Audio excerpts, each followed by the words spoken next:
Ini penting sekali kita jelasin ke mereka nih ya. Tuhan yang sejati, lihat kan mana ayatnya Yesus berkata akulah Tuhan, Tuhan ya, Allah maksudnya gitu. Dia makanya tadi saya tanya, kamu tahu nggak bedanya Tuhan sama Allah? Dia nggak ngerti, ya kan? Orang Kristen juga banyak yang ngerti loh bedanya Tuhan sama Allah. Itu makanya itu jadi kacau berapologetiknya ya. Bahkan orang reform si Muriwali lebih kacau lagi itu pemahaman Tuhan sama Allahnya dia. Sembahlah aku, ya, tapi tidak ada di ayat di Alkitab dari perjanjian lama direct ya. Yehova Elohim berkata sembahlah aku, nggak pernah. Tetapi semua orang yang datang kepada Elohim selalu menyembah dia. Tapi dia nggak pernah berkata sembahlah aku. Ada satu-satunya ayat di Keluaran 20. Satu-satunya ayat sembahlah aku dari jauh. Ya, tapi itu bukan fokusnya bukan di sembahlah akunya, tapi jauh. Kamu harus yang jauh. Kalau kamu deket-deket kamu mati nanti. Maksudnya begitu ya. Tapi tidak ada perintah direct ya sembahlah aku. Yehova Elohim nggak pernah berkata begitu. Tetapi pada kenyataannya semua orang yang ketemu sama Yehova Elohim pasti menyembah, pasti menyembah. Nah, terus Yesus berkata, tadi yang dikutip sama Faiz, salah kutipannya. Tadi saya mau jelasin sebetulnya. Saya berkata Yesus, nyala iblis sebab ada tertulis engkau harus menyembah Allah, bukan menyembah Tuhan. Ya, itu Tuhan yang adalah Allahmu. Itu ya. Kan kurion tonteon bisa diterjemahkan Tuhan yang adalah Allahmu. Jadi Tuhan menyembah itu kepada kurios. Tuhan, ini kan kurios kan kata Tuhan itu kan, bukan dari kata theos. Nah, lihat proskuneon. Ya kan kata itu lihat tuh. Sebentar ya, saya tunjukkan ya. Nah, ini kadang-kadang orang-orang suka bingung dengan yang beginian nih. Yang cuma adalah kurion, ton, teon. Ya, so, proskinensis. Kita proskuneonya kepada ini. Proskuneo, ya. Ini proskuneo. Ini penting sekali nih. Ini kita lihat tuh. Tapi Yesus berkata nggak bisa seorang mengabdi kepada dua tuan, hanya satu. Satu tuan, nggak bisa dua, hanya satu. Nah, hari ini, nah, siapa tuan? Yesus tuan, kurios. Ya kan? Buah kurios kan? Ini tadi kata Rob, saya tunjukkan tadi loh. Rob ini loh, kata Rob. Ya, terjemahannya dalam Yohanes 13 ayat 13. Akulah sang ho kurios. Kalau bilang ho kurios, orang Israel kan suka panggil YHWH itu kan ho kurios atau Adonai. Dia berkata, akulah ho kurios, akulah sang kurios itu. Akulah sang Tuhan itu, sang Tuhan, sang Adonai. Akulah sang Adonai itu. Ya, Yohanes 13 ayat 13 itu. Orang Majus proskuneo kepada Yesus. Padahal Yesus bilang, kamu harus menyembah kepada kurios. Proskuneo, ya, proskuneo. Proskuneo. Oh, ini sudah ada di bawah nih. Orang Majus proskuneo. Orang kusta proskuneo kepada Yesus. Padahal Yesus bilang, kamu harus menyembah kepada kurios, tonteon. Kepala rumah ibadat, proskuneo kepada Yesus. Para murid, proskuneo kepada Yesus. Perempuan Kanaan, proskuneo kepada Yesus. Orang buta disembuhkan, proskuneo kepada Yesus. Semua orang menyembah proskuneo kepada Yesus. Bahkan setan pun proskuneo kepada Yesus. Padahal Yesus bilang sama setan, nyala kamu iblis, nyala kamu setan, kamu harus menyembah kepada kurios. Tapi setan proskuneo kepada Yesus. Tuh. Para setan bukan cuma proskuneo, tapi tersungkur. Nah nanti lihat ya, prospipto. Nah, lihat prospipto. Ibu yang sakit pendarahan, prospipto.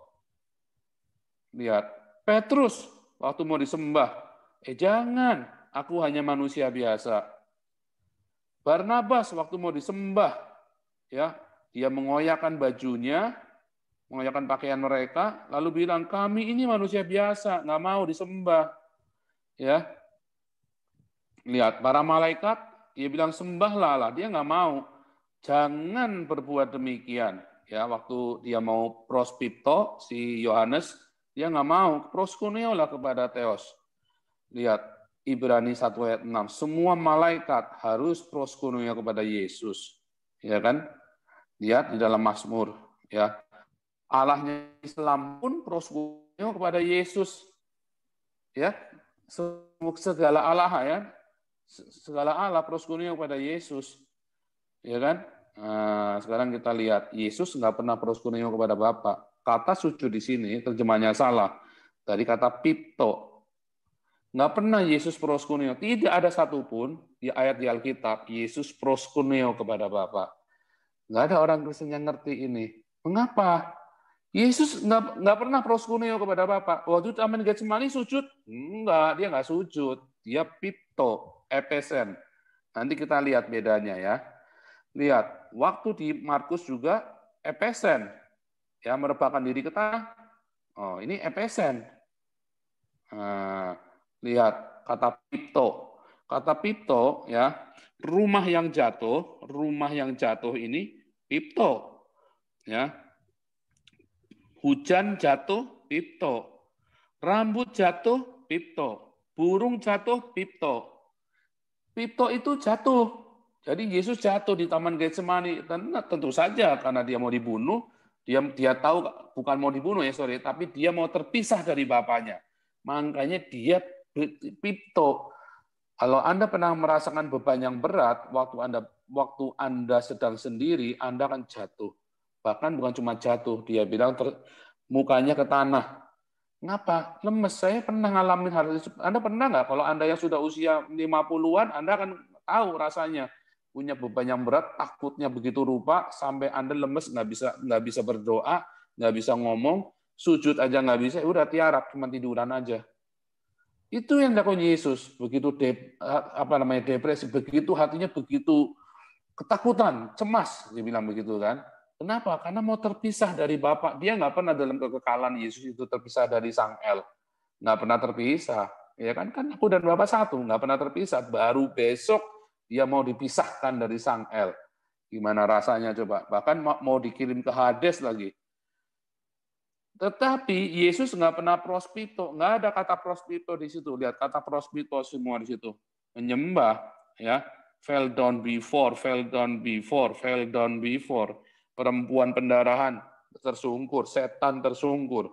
Prospito, beda dengan pipto. Yesus pipto waktu dia berdoa jatuh, tetapi bukan prospito. Ini tersungkur, menyembah. Yesus nggak pernah prospito dan proskuneo kepada Bapa. Mengapa? Karena Yesus adalah Sang Elohim sendiri. Kenapa dia menyembah dirinya sendiri? Kan nggak mungkin, nggak bisa. Nah, dialah prospito itu. Nggak pernah prospito dan proskuneo. Jadi Yesus nggak pernah. Yesus berkata, kamu harus menyembah Tuhan saja. Zaman Ezra Nehemia, tidak satu orang Yahudi pun yang proskuneo kepada dewa, selain kepada Yehova atau kepada manusia. Nggak pernah orang Yahudi sujud. Tetapi semua orang yang datang kepada Yesus sujud, proskuneo. Bukan cuma berlutut ya, tapi namanya proskuneo itu benar-benar sujud dan mencium tangan Yesus. Ya, mencium. Proskuneo itu sujud menyembah seperti anjing menjilatin tangannya majikannya. Jilatin majikannya. Itu proskuneo itu. Ya, lihat, semua rasul dan malaikat menolak loh. Yesus nggak pernah menolak loh. Tidak pernah sekalipun Yesus memanggil Bapaknya sebagai Tuhan. Nggak pernah. Yesus nggak pernah bilang, kurios, oh kuriosku. Nggak pernah. Ada pernah Yesus. Dia berdoa, Bapa, Engkau Tuhan atas langit dan bumi. Pencipta langit dan bumi, Tuhan semesta. Tetapi Yesus tidak pernah berkata, Tuhanku. Nggak pernah. Ya, nggak pernah. Dalam bahasa aslinya loh ya, karena Alkitab di dalam terjemahan, di dalam edisi yang lama, pernah berkata, aku belum kembali kepada Tuhanmu dan Tuhanku. Nah, itu terjemahan yang salah. Yang benar adalah kepada Allahmu dan Allahku, Theos. Nah, nanti itu ada penjelasannya lagi, mengapa begitu. Tetapi yang jelas Yesus nggak pernah memanggil Bapaknya adalah Tuhan, nggak pernah. Yesus tidak pernah proskuneo dan prospipto kepada Bapaknya, nggak pernah. Karena dialah Sang Elohim itu sendiri. Semua orang, setan, malaikat menyembah Yesus, prospipto dan proskuneo. Yesus berkata, akulah Sang Kurios. Dan kamu harus menyembah Kurios yang adalah Theosmu. Makanya di Wahyu 21 ayat 6 dan 7, Yesus berkata, aku akan menjadi Allahmu. Baru nanti di akhir zaman, Yesus kata, aku akan menjadi Allahmu. Jadi bukan kita yang memanggil, dia yang akan jadi anaknya dan memanggil dia Allah. Begitu. Jadi yang hal-hal seperti orang-orang Islam banyak bahkan orang sendiri banyak, kamu orang enggak. Setelah dia diubahkan oleh Roh Kudus.